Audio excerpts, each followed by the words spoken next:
Habíamos visto los potenciales para el dipolo magnético oscilante, teniendo en cuenta un bucle circular de radio B y que tenía una corriente I de t igual a I0 coseno de omega t, una corriente alterna.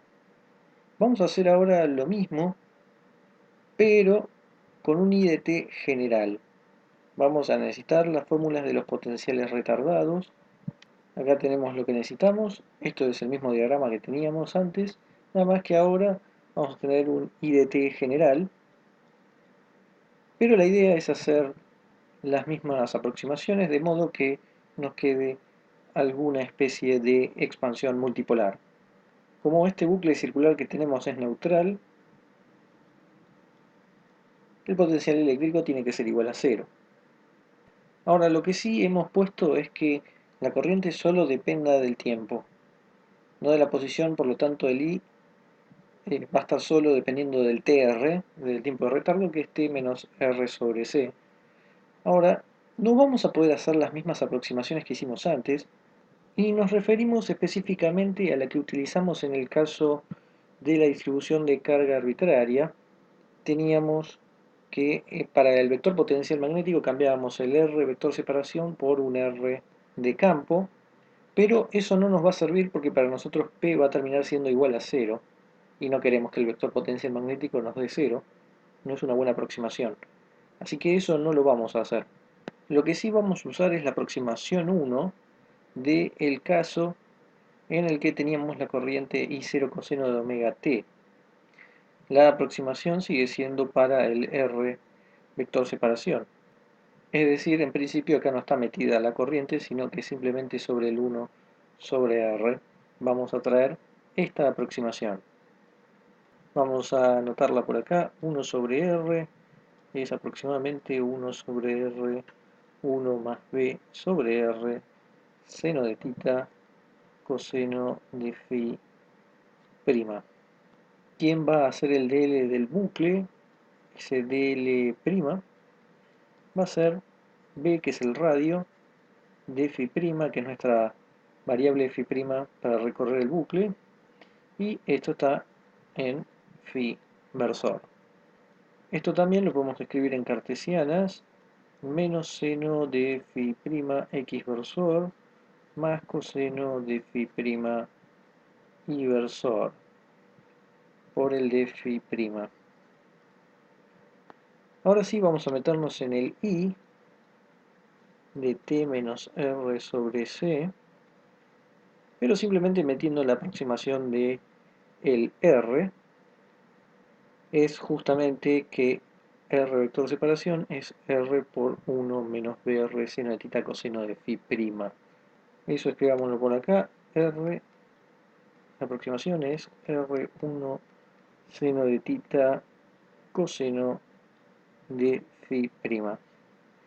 Si metemos esta aproximación acá adentro, nos va a quedar I de t menos r sobre c más b sobre c seno de tita coseno de phi prima.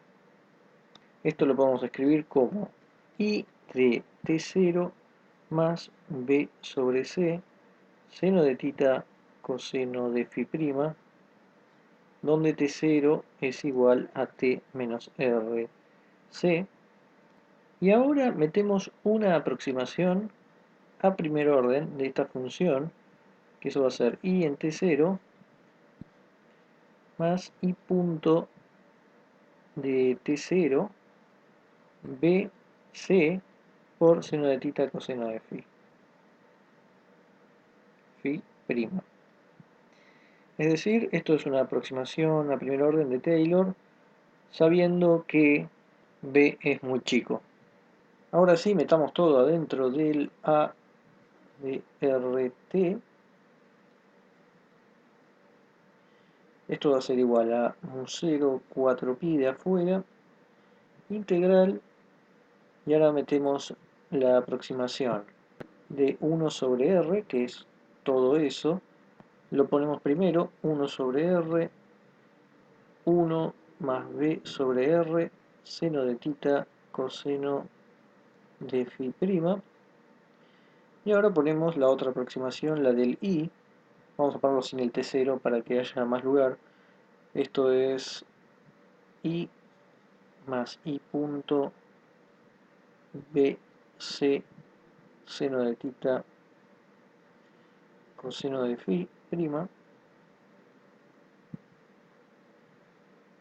Y vamos a ponerlo acá abajo. Falta los diferenciales. B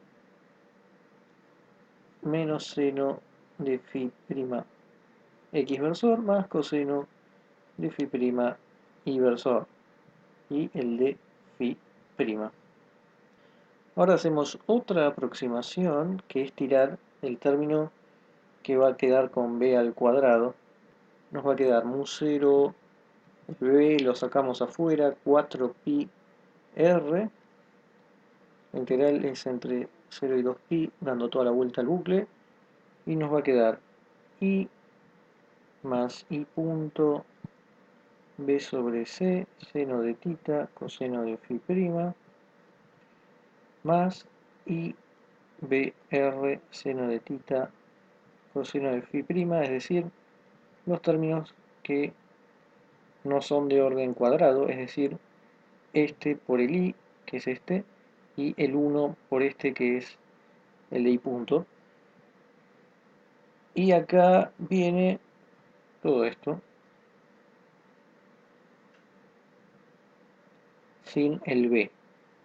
Acá copiamos lo mismo, el último paso, que es, por supuesto, un valor aproximado para a. Ahora observemos lo siguiente. La integral de seno de phi entre 0 y pi de seno de phi prima de phi prima, esto da lo mismo que la integral entre 0 y 2pi de coseno de phi prima de phi prima, y esto da lo mismo que la integral que nos interesa, que es la de seno de phi prima coseno de phi prima de phi prima. ¿Y cuánto dan estas integrales? Bueno, por ejemplo, sabemos que esto es seno de phi prima, o menos coseno, depende de cuál tomemos, entre 0 y 2pi, y esto es 0 menos 0. Esto es 0. Todas estas integrales son 0. Entonces, ¿por qué nos importan que estas tres integrales todas den 0? Bueno, porque acá hay una multiplicación donde tenemos tres términos contra dos términos. Los términos que tengan solo seno de phi prima, por ejemplo, este contra el i, ya sabemos que da 0. Lo mismo el de coseno de phi prima contra el i.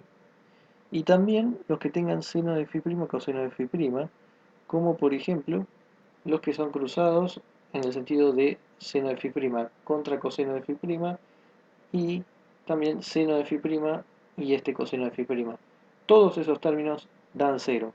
Por otro lado, es importante ver qué ocurre con el coseno cuadrado de phi prima, porque ese es el otro que nos falta, este contra este y este contra este. Y esta integral, si uno la hace, da pi. Así que aquí va a ser igual la drt, o mejor dicho, aproximado. Tenemos un término que es pi y otro término que también va a ser pi, pero multiplicado por todo lo otro que no tiene nada que ver con phi.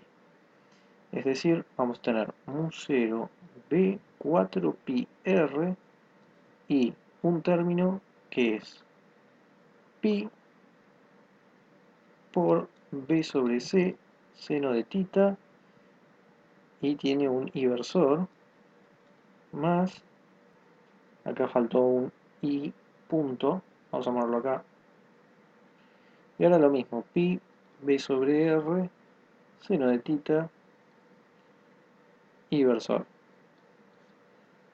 Esto lo podemos escribir como mu 0 b 4 pi r, sacamos el pi y el inversor afuera, y después tenemos i punto b sobre c seno de tita más I b sobre r seno de tita.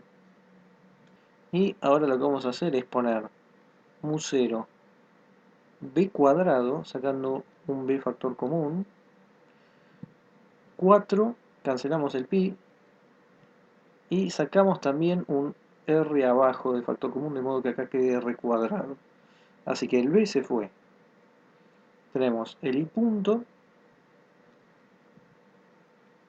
multiplicado por el r sobre c, es decir, este c y un r que hay que compensar, más el b se fue, el r también, y el seno de tita también lo vamos a sacar afuera, así que simplemente queda una i.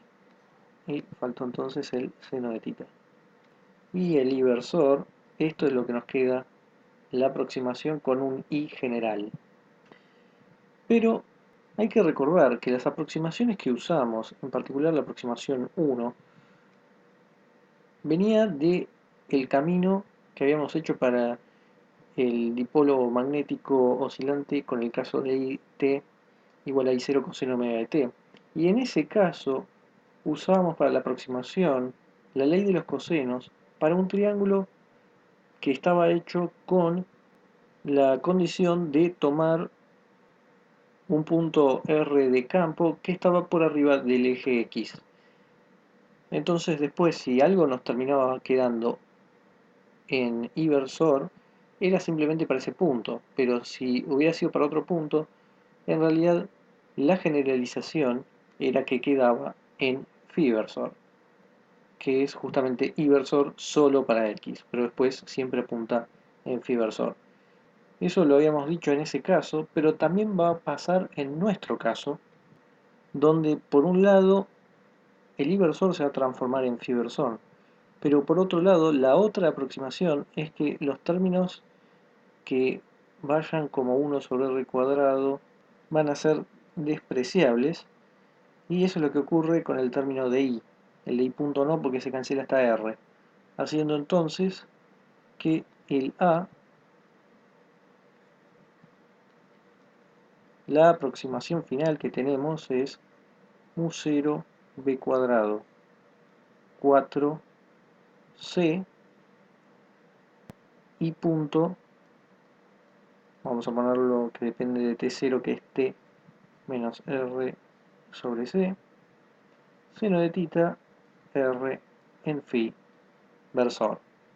Entonces el potencial eléctrico es 0 y la aproximación que nos queda para el vector potencial magnético es mu 0 b cuadrado 4c i punto seno de tita sobre r en phi versor. Ahora, usando las fórmulas de la formulación potencial para campo eléctrico y el campo magnético, vamos a obtener justamente los campos. Acá tenemos las fórmulas que necesitamos. Primero, el campo eléctrico, como B es 0, esto de acá es 0, y nos queda que E es simplemente menos dA de t. Por lo tanto, tenemos que hacer la derivada, y eso simplemente es poner un punto más, porque el t solo aparece acá adentro, y es un i general.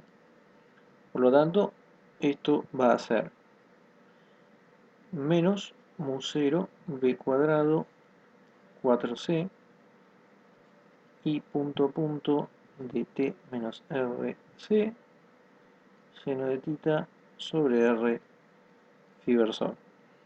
En cuanto a quién es el campo magnético, vamos a traer la parte del rotor en esféricas que nos interesa. Nuestro A está en phi versor, así que solo nos va a importar este término y este que está acá abajo. Entonces B es igual a 1 R seno de tita, D de tita, el A phi seno de tita, y este es el término de reversor. Luego tenemos 1 sobre R, D de R, R A phi en tita versor. Aquí va a ser igual a esto. Primero tenemos 1 R seno de tita, y ahora derivamos el A phi, esto por seno de tita, así que diríamos seno cuadrado en realidad, vamos a tener mu0 b cuadrado 4c el y punto, y luego 2 seno de tita coseno de tita en el reversor, y el otro término es menos 1 sobre r, derivar en r, pero multiplicando por r, es decir, se va este r, y derivamos en r, el r está metido acá adentro, así que este se fue, acá va a salir un menos 1 sobre c, a tener en cuenta, es el y punto punto, porque hacemos regla de la cadena, luego menos 1 sobre c, seno de tita, phi versor, y está faltando también el, vamos a ponerlo acá, mu0 b cuadrado 4c. Entonces, el mu0 b cuadrado 4c puede salir factor común, y luego observemos que este seno de tita cancela este seno de tita, acá en este faltó un 1 sobre r, que venía de acá, y eso es muy importante porque al quedar 1 sobre r cuadrado, ese término queda despreciable en la aproximación que hacemos, y nos queda entonces este término nada más, que menos con menos más, vamos a tener y punto punto, seno de tita sobre el r y tita versor. Esto es el campo magnético y esto es el campo eléctrico. Es lo que nos queda para este caso.